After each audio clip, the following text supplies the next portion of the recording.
Assalamualaikum warahmatullahi wabarakatuh. Mudah-mudahan hari ini kawan-kawan sehat semua dimanapun berada.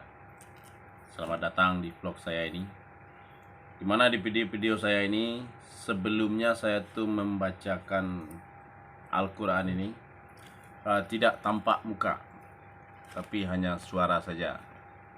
Tapi ada Al-Qurannya yang saya lihatkan di depan kamera itu. Tapi akhir-akhir ini saya mendapatkan teguran dari media sosial itu, atau mungkin YouTube atau TikTok atau snack video gitu. Jadi dia meminta saya itu untuk tampil muka katanya, karena mungkin dia beranggapan saya ini tidak asli gitu. Jadi dianggap ini yang saya bacakan itu hasil karya orang lain gitu. Kemudian akun saya itu dinonaktifkan, ada sekitar 4 hari. Nah, sebenarnya saya ini enggak pede gitu kalau tampak muka gitu. Tapi ya mau tidak mau ya saya akhirnya, karena saya ingin mengamalkan ilmu saya itu di dalam media sosial atau dunia maya gitu, akhirnya saya harus mau gitu untuk tampak muka. Dulu kawan-kawan saya itu pernah bilang ke saya itu wajah saya itu tidak cocok gitu kalau untuk mengajar ngaji, atau apalagi kalau berbicara tentang agama. Nah, itu katanya nggak cocok katanya. Wajah saya ini cocoknya jadi itu kayak mirip wajah perampok gitu, wajahnya sangar ya. Kayak wajah garong gitu cocoknya gitu. Tapi kalau buat ngajar ngaji katanya, jadi guru ngaji nggak cocok katanya. Makanya saya tidak suka atau tidak senang dipanggil ustadz, dipanggil guru juga nggak senang gitu. Itu julukan itu terlalu mewah gitu maksud saya. Jadi saya tidak merasa pantas untuk dipanggil seperti itu. Tapi saya ingin membagikan di dunia maya itu pengalaman hidup saya, dimana saya ini tidak pandai membaca Al-Quran. Dari kecil sih pandai dulu membaca Al-Quran, tapi setelah sibuk main-main kesana kemari, terus berpindah tempat dari satu tempat ke tempat yang lain gitu, akhirnya tidak pandai lagi mengaji. Pas sudah dewasa, sudah punya istri, sudah punya anak 2, saya lihat Al-Quran itu saya nggak ngerti lagi bagaimana cara membaca Al-Quran itu. Akhirnya saya tuh setiap hari berpikir, di mana ada guru gitu yang mau mengajarkan orang dewasa.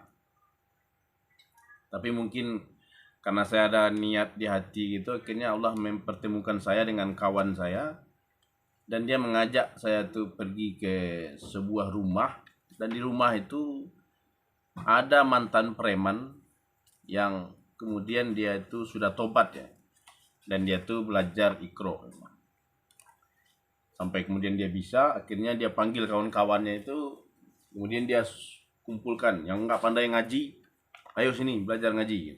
Jadi dia beli Iqra yang banyak, berapa 10 biji apa 30 biji gitu, beli Iqra. Kemudian semua kawan-kawan yang sama-sama main itu di pasar dulu dikumpulin dan diajar ngaji, sampai akhirnya sudah banyak yang bisa. Dan salah satu yang bisa itu saya, dan yang lainnya banyak. Tapi apakah kawan-kawan saya itu ada mengajarkan lagi kepada orang lain atau tidak, itu saya kurang ngerti gitu. Jarang bertemu soalnya. Nah, saya ingin mencari orang dewasa juga yang ingin belajar ngaji gitu. Tapi saya lihat gaya kehidupan orang di zaman sekarang itu, dia sudah sulit membagi waktu. Bagaimana caranya ada waktu buat mengaji, ada waktu buat ke majelis. Bahkan orang sekarang ini buat sholat 5 waktu saja, itu dia susah menyediakan waktunya itu. Banyak orang itu yang sholat zuhurnya jam setengah 3, ada jam 2. Padahal zuhur itu masuk jam setengah 12 atau jam 12 kurang 15. Tapi ketika panggilan Tuhan itu berkumandang di masjid itu, banyak orang-orang itu yang sibuk dengan urusan dunianya, tar ajalah. Akhirnya ada yang tidak sempat sholat zuhur itu. Dan juga ada yang tidak sholat sama sekali. Kerja dari pagi full kerja. Ada yang kerjanya pagi sampai sore, terus malam ulang lagi kerjanya. Tapi sholat enggak.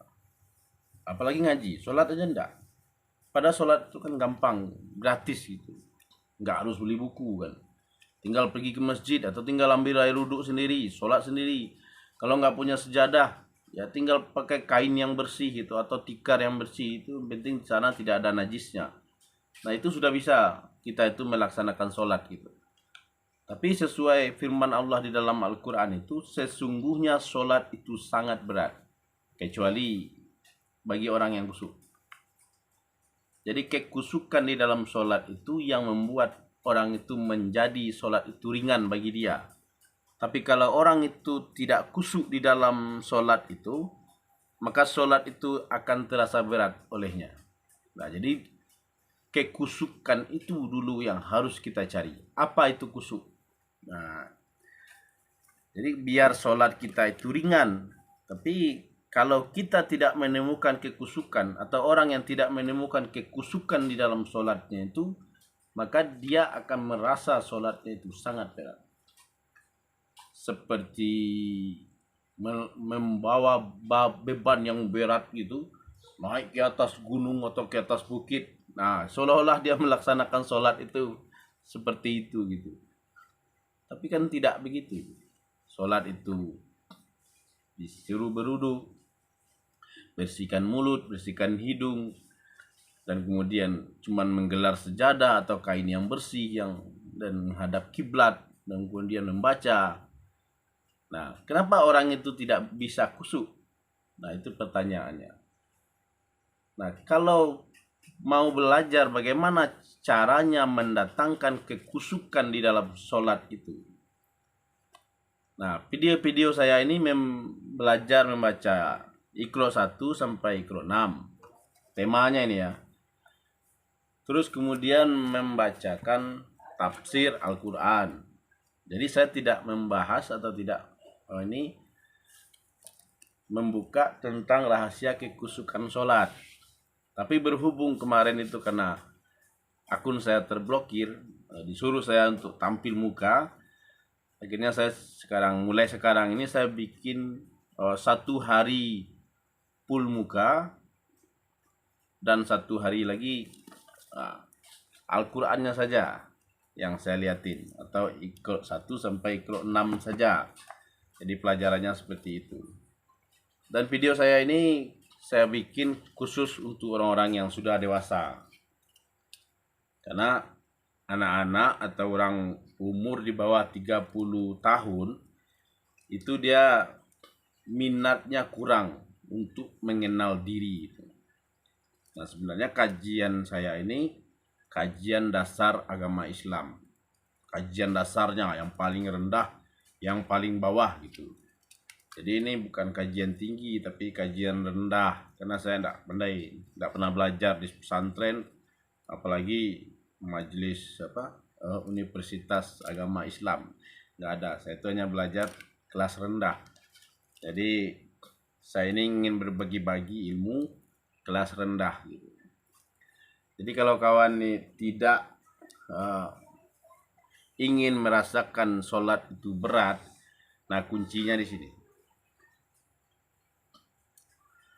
Di sini kuncinya. Nah, kenapa kuncinya tuh di sini? Orang tidak mau sholat itu karena dia tidak mengenal isi di dalam sholat itu.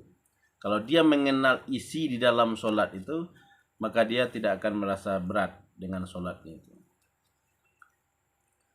Jadi